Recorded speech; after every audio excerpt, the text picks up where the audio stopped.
بسم اللہ الرحمن الرحیم۔ اللہ تبارک تعالیٰ کے نام سے شروع جو بڑا مہربان نہایت رحم کرنے والا ہے۔ ایک ایسی قوم جس پر اللہ تبارک تعالیٰ نے اپنا دردناک عذاب نازل فرمایا اور اسی قوم کے تمام لوگوں کو بندر بنا دیا۔ اس قوم کے لوگ کون سا ایسا گناہ کرتے تھے جس کی وجہ سے اللہ تبارک تعالیٰ نے ان پر دردناک عذاب نازل فرمایا، اور یہ لوگ بندر بننے کے بعد کتنی دیر تک زندہ رہے اور پھر ان کو کس قدر دردناک موت آئی۔ جب یہ لوگ بندر بن گئے تو یہ لوگ اپنے عزیز و اقارب کو دیکھ کر ان سے کیا کہتے تھے، اور کیا آج کے دور میں پائے جانے والے بندر اسی قوم کی نسل میں سے ہیں؟ ان تمام تر سوالات کے جوابات قرآن و حدیث کی روشنی میں آج کے اس ویڈیو کے اندر ہم آپ کو بتائیں گے، لہٰذا آپ سے گزارش ہے کہ ہماری ویڈیو کو اینڈ تک ضرور دیکھیے گا۔ انسانوں کے بندر بننے کی ابتدا حضرت داؤد علیہ السلام کے دور سے ہوئی۔ اس واقعے کا پس منظر کچھ یوں ہے کہ حضرت داؤد علیہ السلام اور اس کی قوم سمندر کے کنارے ایل نامی گاؤں میں رہتے تھے، اور ان کی تعداد 70,000 کے قریب تھی۔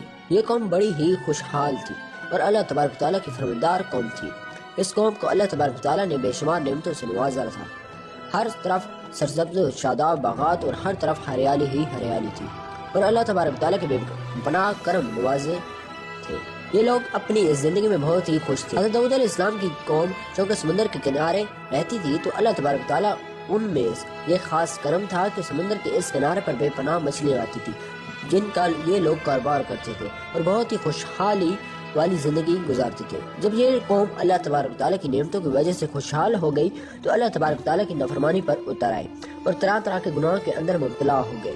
پھر ایک دن اللہ تبارک تعالیٰ نے اس قوم کا امتحان لینے کا ارادہ کیا اور حضرت داؤد علیہ السلام کو وہی بھیجی کہ وہ اپنی قوم سے کہہ دے کہ وہ سنیچر کے دن یعنی ہفتے کے دن مچھلیوں کا شکار کرنا بند کر دیں۔ اس طرح اللہ تبارک تعالیٰ نے حضرت داؤد علیہ السلام کی قوم پر ہفتے والے دن مچھلیوں کا شکار حرام فرما دیا، اور پھر یہاں سے اس قوم کی بربادی شروع ہو گئی۔ حضرت داؤد علیہ السلام نے اپنی قوم کو بتایا کہ اللہ تبارک تعالیٰ نے ہفتے والے دن مچھلیوں کے شکار کو حرام قرار دے دیا ہے، تو وہ لوگ بہت ہی پریشان ہو گئے اور ساری قوم سر جوڑ کر بیٹھی۔ ہفتے کا دن ہی وہ دن تھا جس میں مچھلی بہت ہی مقدار میں آتی تھی اور خود بخود کنارے پر آ جاتی تھی، اور باقی دن ایسے تھے کہ بہت کم اور نہ ہونے کے برابر مچھلیاں پکڑی جاتی تھی۔ اس قوم کا گزر بسر چونکہ مچھلیوں کے شکار پر تھا تو اس وجہ سے اللہ تبارک تعالیٰ کا یہ حکم سن کر یہ پریشان ہو گئی۔ یہ نہیں جانتے تھے کہ اللہ تبارک تعالیٰ کی طرف سے یہ ایک آزمائش ہے۔ پھر ایک دن شیطان نے ان کو وسوسہ ڈالا کہ سمندر سے نالیاں نکال کر خشکی میں بڑے بڑے حوض بنا لیے جائیں۔ جب ہفتے والے دن مچھلی آئیں گی تو وہ نالوں سے ہو کر ان بڑے بڑے حوضوں میں آ جائیں گی، اور اس طرح پھر ان نالیوں کا منہ بند کر دیا جائے گا، اور پھر اگلے دن یعنی اتوار والے دن ان کو پکڑ لیا جائے گا۔ شیطان نے اس قوم کے لوگوں کو ورگلا کر اس طرح ہم ہفتے والے دن شکار سے بھی بچ جائیں گے اور مچھلیاں ہی بھی ہاتھ آ جائیں گی اور وہ بھی پکڑی جائیں گی۔ بہت سے لوگ کو یہ حالہ بازی اچھی لگی اور انہوں نے ایسا کرنا شروع کر دیا اور سمندر سے چھوٹی چھوٹی نالیاں نکال کر بڑے بڑے حوضوں میں ڈال دی۔ اس کے ذریعے بہت ہی مقدار میں مچھلیاں ان حوضوں میں داخل ہو جاتی۔ اس قوم کے بدبخت لوگوں کو شیطان کا یہ حلہ بہت پسند آیا، لیکن اس قوم نے یہ نہ سوچا کہ جب مچھلیاں سمندر سے حوض میں آ کر قید ہوگی تو پھر مچھلیوں کا شکار ہی ہو گیا۔ اس لیے یہ شکار بھی ہفتے والے دن ہی قرار پایا جو اللہ تبارک تعالیٰ نے ہفتہ حرام قرار دیا تھا۔ موقع پر یہودیوں کے 3 گروہ ہو گئے۔ کچھ لوگ ایسے تھے جو شکار کے اس شیطانی حلے سے منع کرتے تھے اور ناراض و بیزار ہو کر شکار سے باز رہے، اور کچھ لوگ اس کام کو دل سے برا جان کر خاموش رہے لیکن انہوں نے شکار نہ کیا اور دوسرے کو منع بھی نہ کرتے تھے، بلکہ یہ لوگ منع کرنے والوں سے یہ کہتے تھے کہ تم لوگ ایسی قوم کو نصیحت کرتے ہو جنہیں اللہ تبارک تعالیٰ عنقریب ہلاک کرنے والا ہے اور ان پر اپنا دردناک عذاب نازل فرمانے والا ہے۔ اور اس قوم کے کچھ لوگ ایسے تھے جو سرکش اور نافرمان لوگ تھے جنہوں نے اللہ تبارک تعالیٰ کے حکم کی اعلانیہ مخالفت کی اور شیطان کے حلے بازی کو مان کر ہفتے والے دن شکار کرنے لگے۔ یہ لوگ اللہ تبارک تعالیٰ کے حکم کی کھلا مخالفت کرتے ہیں اور ہفتے والے دن مچھلیوں کا شکار کر کے ان کو کھایا کرتے اور بیچا کرتے۔ پیارے دوستو، حضرت داؤد علیہ السلام کی قوم کے 1200 ایسے نافرمان افراد تھے جو منع کرنے کے باوجود بھی ہفتے کو ان نالیوں کے ذریعے شکار کرتے رہے۔ حضرت داؤد علیہ السلام نے ان 1200 نافرمانوں کو اللہ تبارک تعالیٰ کے عذاب سے ڈرایا کہ وہ اللہ تبارک تعالیٰ کی اس نافرمانی سے باز آ جائے، لیکن وہ لوگ باز نہ آئے اور کھلے عام شکار کرنے لگے۔ چنانچہ وہ لوگ اس بات کو برا جانتے تھے۔ ان لوگوں نے اپنے ان نافرمانوں کے درمیان ایک دیوار کھڑی کر دی جس کی ایک طرف وہ 1200 نافرمان رہتے تھے اور دوسری طرف وہ لوگ تھے جو شکار سے باز رہے۔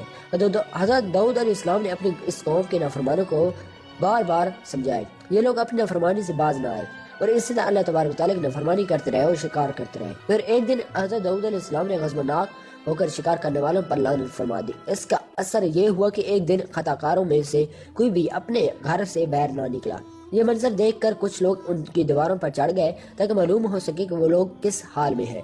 جب ان لوگوں نے ان نافرمانوں کو دیکھا تو وہ سب کے سب بندر کی صورت میں مسخ ہو چکے تھے۔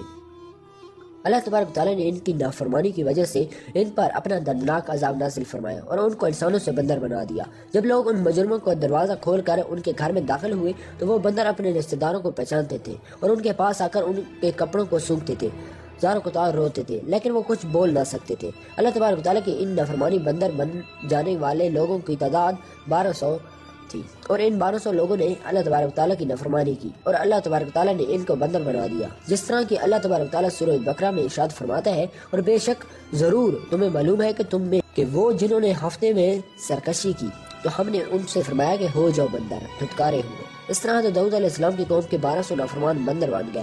یہ لوگ 3 دن تک زندہ رہے تھے اور اس دوران یہ کچھ نہ کھا سکتے تھے نہ ہی پی سکتے تھے، بلکہ یوں ہی بھوکے پیاسے سب کے سب ہلاک ہو گئے اور 3 دن کے اندر سب کے سب مارے گئے۔ اور وہ لوگ جو ان نافرمانی کو اللہ تبارک تعالیٰ کی اس نافرمانی سے منع کرتے تھے، اللہ تبارک تعالیٰ نے ان کو اس عذاب سے سلامت رکھا، اور وہ لوگ جو اس شکار کو برا جان کر خاموش رہتے تھے، اللہ تبارک تعالیٰ نے ان کو بھی اس عذاب سے سلامت رکھنا۔ پیارے دوستو، اب بات کرتے ہیں کہ آج کے دور کے بندروں میں کیا کوئی بندر ان کی نسل میں سے بھی موجود ہے، یا آج کے دور میں پائے جانے والے بندر انہی بندروں کی نسلوں میں سے ہے؟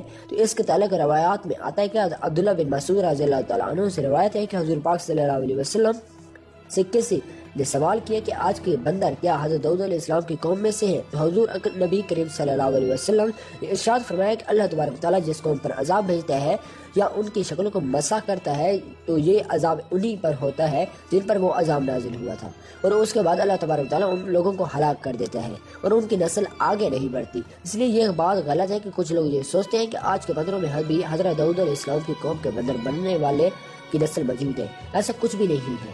وہ لوگ صرف اور صرف 3 دن تک زندہ رہے، اس کے بعد سب کے سب ہلاک ہو گئے اور اللہ تبارک تعالیٰ نے اس قوم کے نافرمانوں کو صفحہ ہستی سے مٹا دیا۔ اگر آپ کو ہماری ویڈیو پسند ہے تو لائک ضرور کر دینا، اور اس طرح کے مزید ویڈیو کے لیے ہمارے چینل کو ضرور سبسکرائب کر لینا۔ ایک نئی ویڈیو کے ساتھ ملتے ہیں، تب تک کے لیے اللہ حافظ۔